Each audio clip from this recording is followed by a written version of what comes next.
Now let me just say this. There are no accidents in the lives of God's people. Trials are permitted for divine purposes. God knows who you are. He knows where you're at. He knows what you're going through. And when troubles come, we need to remember that God is in control of all people, and He's in control of all things. So we need to face our trials with faith in God, and those trials will help our faith to increase, and our faith will grow. So we make our trials a testimony to our faith in God. The devil will never let a godly life go unchallenged, because he opposes God and all who worship Him. He hates us. He despises us.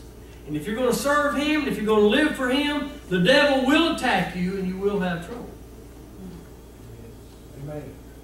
The trials of your faith may be His challenge to you. Stand fast and watch God work your deliverance and His glory, because God's always working. Now 2 Timothy says this: Thou therefore endure hardness as a good soldier of Jesus Christ. No man that warreth entangleth himself with the affairs of this life, that he may please Him who hath chosen him to be a soldier. Now in Paul's day, the Romans ruled the majority of the world, and they knew what soldiers were, and the soldiers was everywhere, and they were occupied, and so everywhere you went there was Roman soldiers. So they saw soldiers, and they knew how soldiers lived, and they knew how soldiers worked and how they operated. And so Paul is telling Timothy, giving him a metaphor and using soldiers to tell him how he ought to serve the Lord, and making a comparison. We're like soldiers. You know what? The health and wealth prosperity crowd that's preaching on TV are deceiving people. Right. Amen. When you get saved, you're not in the Boy Scouts. It ain't a cakewalk. It's not all gold and silver and pearls and milk and honey. But it is a warfare. Yeah.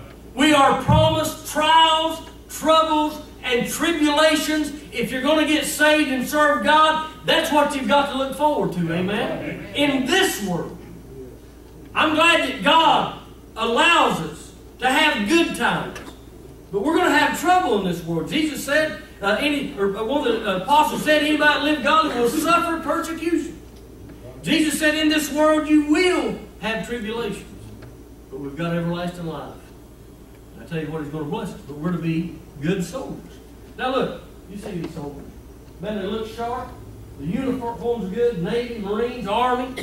And we see that as a child. You remember playing Army, man, you'd go outside, maybe have a stick gun or whatever, and it looks exciting. Man, you get to go out in the woods and paint your face, and all that looks good until you carry your friend off the battlefield dead or wounded.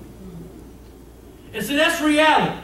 We look at Christianity like it's a game. I'll just be honest. The majority of people that come to church on Sunday morning don't even have a clue. That's right. All it is a social event for them. That's all that it is. They ain't interested in doing nothing for God. We are entangled with the things of this world and could care less about God. Now this is tough. But I'm telling you, people are dying and going to hell all around us. And what are you doing about it? Yeah. If you're saved tonight, God has given you the ministry of reconciliation, and you are a soldier that is in the middle of a battle. We don't need to be hunkered down in the foxhole, hiding, shaking, and worried. We need to climb up out of the hole with the armor of God on us, and go out in the middle of the battlefield and stand for Jesus. Amen.